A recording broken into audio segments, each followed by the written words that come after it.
आपने एक ऐसा जावास्क्रिप्ट का फंक्शन लिखना है जिसके अंदर गिवन अल्फाबेट्स में से रिपीटेड अल्फाबेट जो नहीं है हमारे पास हम उसको यहाँ पर फाइंड आउट कर सके। आप अपने अकॉर्डिंगली यहाँ पर काफी सारे अल्फाबेट दे सकते हो। मैंने सिंपल यहाँ पर कुछ अल्फाबेट्स दे के रखे हैं और अगर हम इसमें चेक करें तो ई जो है वो हमारे पास आउटपुट में आना चाहिए, जो कि रिपीटेबल हमारे पास यहाँ पर नहीं है। क्योंकि हमने फंक्शंस को यहाँ पे डिक्लेयर्ड आउट करना है तो हम सबसे पहले फंक्शन का पैरामीटर लेते हैं और मैं यहाँ पर कैमल केस के अंदर फाइंड फर्स्ट करेक्टर को डिक्लेयर करती हूँ। आप यहाँ पे कुछ भी डिक्लेयर कर सकते हो। मैंने फर्स्ट नॉट रिपीटेड करेक्टर को डिक्लेयर आउट किया है।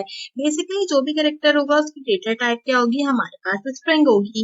स्ट्रिंग डेटा टाइप जब तुम्हारे पास होती है तो आपको पता है हम ऑब्जेक्ट्स को क्रिएट आउट करता है फंक्शन के अंदर। तो मैं फॉर ये कंडीशन का यूटिलाइजेशन करती हूँ और यहाँ पे कहती हूँ कि आप मेरे पास सिलेक्ट करें यहाँ पर कैरेक्टर्स ऑफ स्ट्रिंग को। ठीक है, तो मैंने कैरेक्टर्स ऑफ स्ट्रिंग चार ऑफ str के नाम से डिक्लेयर किया है। अगर चार ऑफ str है मेरे पास तो यहाँ पे क्या होगी, मेरे पास कंडीशंस होंगी।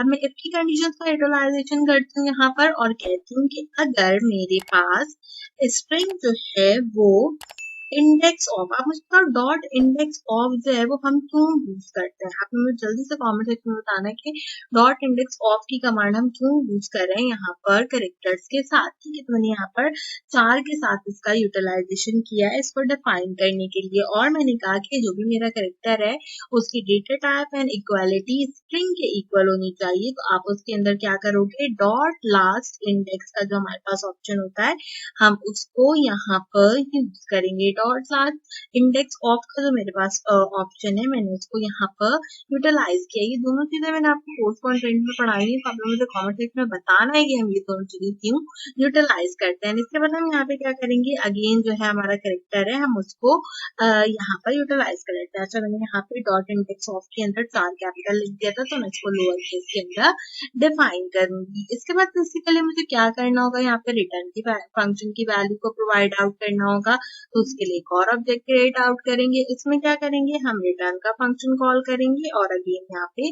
कैरेक्टर की वैल्यू को कॉल्ड आउट कर देंगे। तो इस तरीके से क्या होगा, जो भी मेरी कैरेक्टर की वैल्यू होगी वो यहाँ पर आ जाएगी।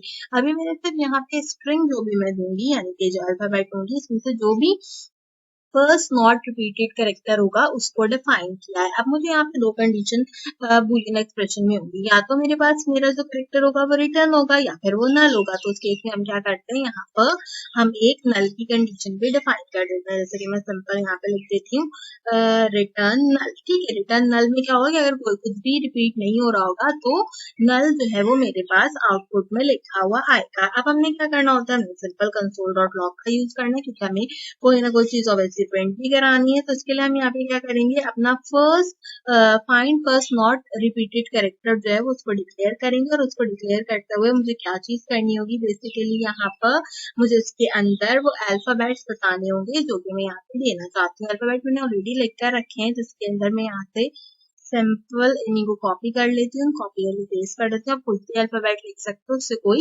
फर्क हमारे पास नहीं पड़ता। ठीक है, तो हम जो है वो इसको चेक करेंगे। तो अब मैं क्या करती हूँ, यहाँ पे सबसे पहले रन करती हूँ। देखें लॉग में आपके पास ई लिखा हुआ आ रहा है और जब मैंने आउटपुट में भी डिक्लेयर किया था उसमें भी मेरे पास ई लिखा हुआ आ रहा था क्योंकि ई वो रिपीटेड वर्ड है जो कि रिपीट नहीं हो रहा था। अब मैं क्या करती हूँ, मैं सिंपल यहाँ से ई को रिमूव कर देती हूँ।